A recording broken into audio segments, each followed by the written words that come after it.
Kutu Film kasih waktu buat kalian mau lanjutin video ini atau tidak, karena ini full spoiler guys.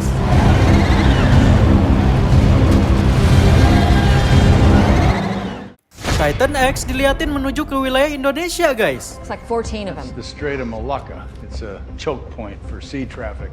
Jadi di episode 2 Monarch Legacy of Monsters season kedua, setelah Titan X keluar portal Axis Mundi di Skull Island, dia menuju ke Selat Malaka, yang seperti kita tahu ini adalah selat yang terletak antara Pulau Sumatera dan Malaysia.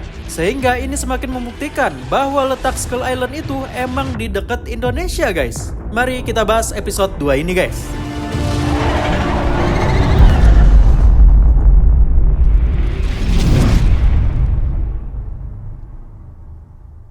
Melanjutkan ending episode sebelumnya, episode 2 ini diawali ketika Kong berusaha mengejar Titan X yang menuju ke lautan.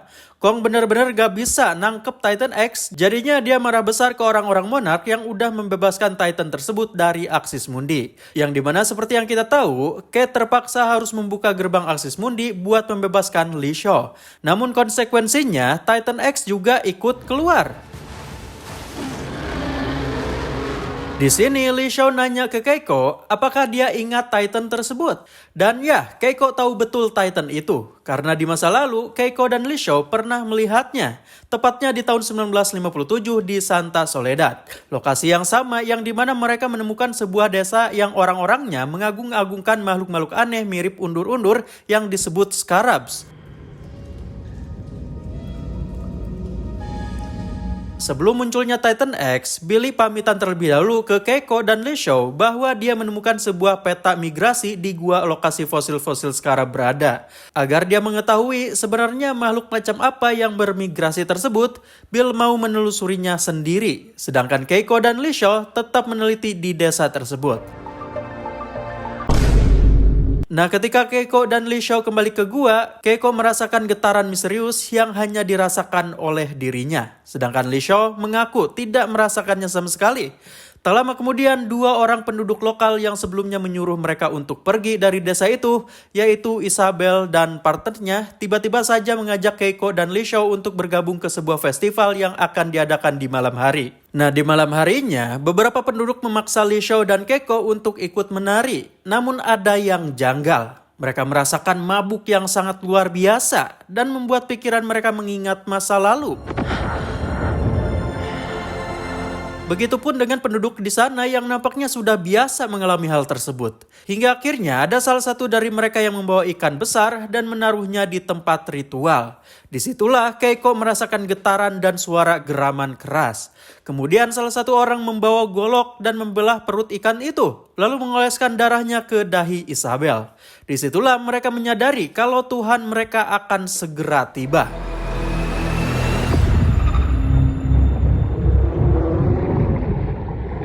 Lantas semuanya masuk ke dalam rumah mereka masing-masing. Ketika Lee Shaw bertanya kepada Isabel apa yang terjadi, Isabel kembali menyalahkan mereka karena tidak kunjung pergi dari desa itu. Kemudian setelah Isabel berlalu, getaran itu terdengar lagi dan sekarang lebih besar. Terlihat dari gua yang diteliti Keiko, muncullah ribuan Scarabs yang menghampiri mereka. Ketika semakin mendekat, ternyata makhluk-makhluk itu tidak menyerang keduanya. Justru makhluk itu ternyata berlarian ke arah Titan yang baru muncul di perairan. Titan X. Ketika Lee Shaw menendang salah satu Scarabs, Titan X nampak ikut kesakitan. Yang lantas Titan itu mengayunkan tentakelnya ke arah mereka. Seperti yang Kutu Film bahas sebelumnya, Titan X ini punya suara mirip Mothra guys. Benar-benar plek ketiplek. Kembali ke tahun 2017, Lee Shaw yang di season pertama kabur-kaburan dan semakin diburu Monarch gara-gara mensabotase salah satu outpost Monarch di Alaska untuk menutup pintu Axis Mundi, harus menerima kenyataan bahwa dia harus berurusan dengan Monarch lagi. Namun karena kali ini tidak ada Verdugo alias Direktur Deputi Monarch yang di episode sebelumnya mati karena tentakel Titan X, dia bisa memberikan instruksi kepada petinggi Monarch saat ini, yaitu Tim. Yang dimana mau tidak mau, tim harus memimpin pasukan yang ada di Outpost 18 tersebut. Tapi dia sebenarnya tidak mau karena menyadari bahwa dia merasa kapasitasnya hanya sebagai staf Monarch. Lee Shaw bertanya kepada tim, kenapa kapal ini tidak melakukan pengejaran untuk mencegah Titan X menimbulkan korban jiwa? Tim bilang, Monarch harus menunggu perintah dari pemerintah di Washington. Tapi Lee Shaw berkata, tidak ada waktu untuk birokrasi. Atau peristiwa seperti G-Day alias kegagalan terbesar Monarch akan terulang kembali. Jadi kalian harus tahu guys, kalau Monarch yang sekarang itu cuman organisasi yang berada di bawah pemerintahan doang. Mereka cenderung cuman melakukan pengawasan dan penelitian tanpa benar-benar berusaha untuk mencegah timbulnya korban gara-gara Titan. Makanya peristiwa G-Day di film Godzilla 2014 disebut Lee Shaw sebagai kegagalan terbesar Monarch. Karena waktu itu Monarch mengetahui ada Titan, tapi di sisi lain mereka hanya bisa mengawasi dari kejauhan menunggu birokrasi yang lama dengan pemerintahan. Berbeda dengan Monarch yang dulu, yang dimana walaupun anggotanya hanya sedikit, Monarch sendiri berani untuk mengambil keputusan untuk menghadang Titan dari dekat. Dulu itu Monarch berbohong ke pemerintahan supaya keberadaan Titan ini gak disalahartikan pemerintah. Sekarang Monarch justru membohongi publik dan berusaha menutup-nutupi bencana yang sudah para Titan timbulkan agar tidak mencoreng nama Monarch. Setelah berdebat panas, akhirnya tim menuruti perintah Lee Shaw karena dia menyadari Lee Shaw jauh lebih berpengalaman. Akhirnya kapal Outpost 18 mengikuti Titan X, yang dimana diketahui bahwa Titan X menuju ke Selat Malaka guys, yang di sana banyak sekali kapal-kapal barang yang berlalu lalang. Selat Malaka loh guys, perairan Indonesia. Itu artinya jarak antara Skull Island dan Indonesia itu gak berjauhan. Berarti rumor bahwa Skull Island berada di sebelah barat daya Pulau Sumatera itu memang benar. Kutu Film pernah bikin video perkiraan letak Skull Island yang dimana kemungkinan Skull Island itu ada di sekitar sini guys. Jadi gak aneh kalau Titan X menuju ke Selat Malaka karena gak terlalu jauh gitu. Nah, agar Titan X tidak menuju ke sana, menurut pengalaman Keiko, solusinya adalah menggunakan sonar, tepatnya infrasonik yang bisa mengalihkan Titan X. Karena Monarch punya sebuah drone, Hiroshi memodifikasinya agar bisa memancarkan infrasonik. Sementara itu, ternyata seekor scarab berhasil masuk ke kapal Monarch. Cat harus berurusan dengan makhluk ini. Untungnya ada Kentaro yang menembak scarab itu dengan sebuah flare gun. Singkat cerita, akhirnya drone infrasonik itu diterbangkan. Karena memerlukan jarak yang sangat dekat dengan Titan X supaya infrasonik itu bekerja, Lee Shaw tidak sengaja membuatnya terlalu dekat sehingga tentakel Titan X menghancurkan drone itu.